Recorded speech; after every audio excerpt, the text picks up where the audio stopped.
Chapter 10 of the Dollhouse Murders, titled When She Leaves, Where Will I Run? It was nearly 5 when Amy biked into the driveway of her own house. She had never thought much about the house before. It was just the place where she lived. But now she knew that dark gray clapboard and white shutters were the prettiest combination possible. Red and yellow tulips were in full bloom on either side of the front walk, and the lilac bush next to the back door filled the air with its scent. The garage was empty, which meant that her mother was not yet home from work. Amy used her key to let herself in, then wandered from room to room. She looked at her mother's crewel work on the walls and Luann's crayon drawings taped to the refrigerator. In front of her father's big armchair, Amy stopped for a moment. Then she sat down and pressed herself into the cushions.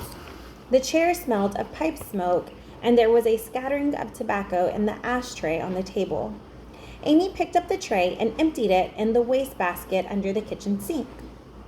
Upstairs in her bedroom, she laid her tape player on her bed and sorted through a stack of tapes to find the one she wanted. There were other things she needed as well. The Charlie bath powder that had been a Christmas gift from Luann. The I Love Pizza and Pizza Loves Me t-shirt she planned to wear at the party. Dental floss, an extra ballpoint pen.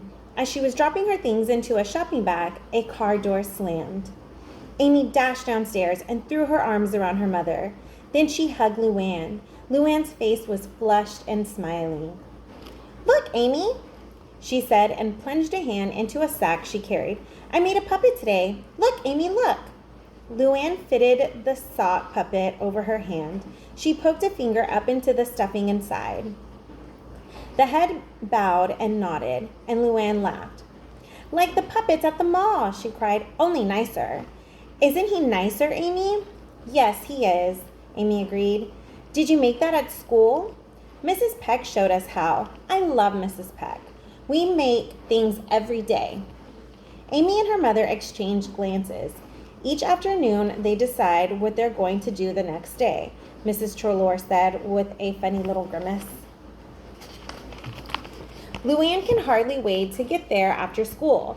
Tomorrow, they're going to take a bus to the mall together. Mrs. Peck and Luann and Marissa. Mrs. Peck thinks the girls should learn how to take the bus by themselves. "But they can't," Amy exclaimed. "They'll get lost, Mom." "Will not." Luann thrust the puppet into Amy's face. "Will not," she roared. "I can do it." "Calm down," Mrs. Trelaw ordered. "We'll talk to your father about it tonight." Mrs. Peck has Marissa doing a lot of things Luann doesn't do. She goes to the grocery store all by herself, and she has a little garden. And Marissa is older, Amy said. She pushed away the stocking puppet impatiently. Marissa is, she was about to say, smarter, but the look on Luann's face stopped her in time. Besides, she didn't really know Marissa, except for a glimpse or two when the girls got off the school bus together. "Marissa is different," she finished lamely. "Not," Luann shrieked. "We're just the same." Amy shrugged. She couldn't figure out why the thought of Mrs. Peck teaching Luann to do things that was so irritating, but it was. Clearly, Mrs. Trelaw wasn't especially pleased either. Where's Miles?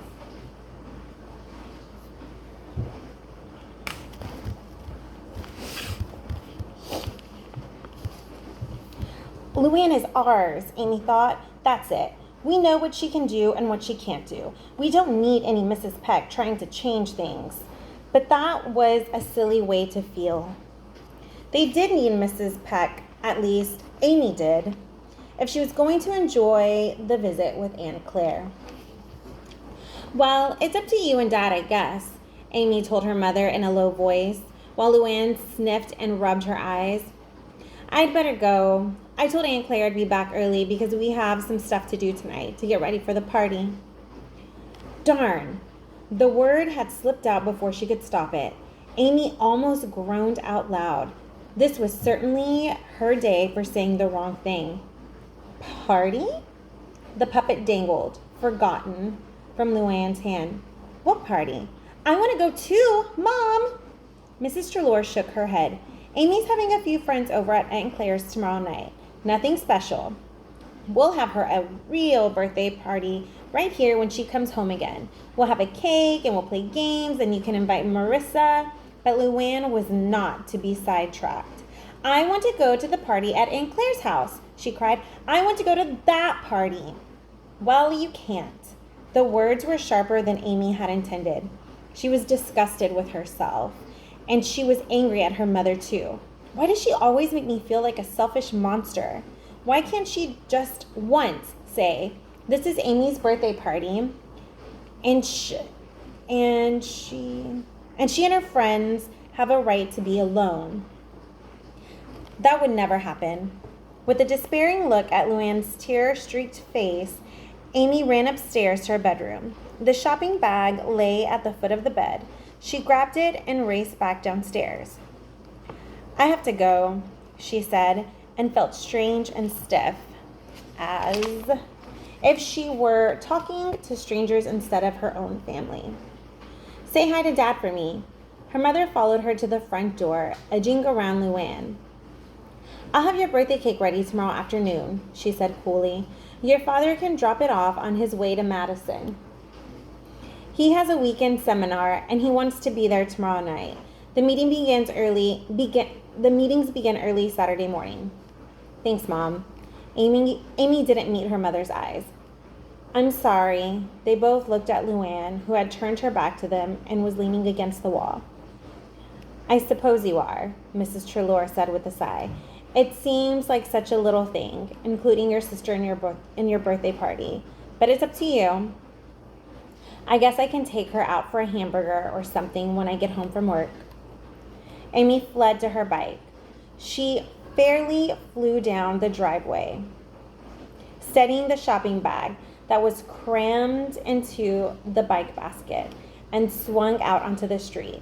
Houses streaked by, blurred by her tears. Right now, she had Aunt Claire to go to, but Aunt Claire didn't want to stay in Claiborne. She could hardly wait to get back to Chicago. What'll I do then? Amy wondered. When she leaves, where will I run?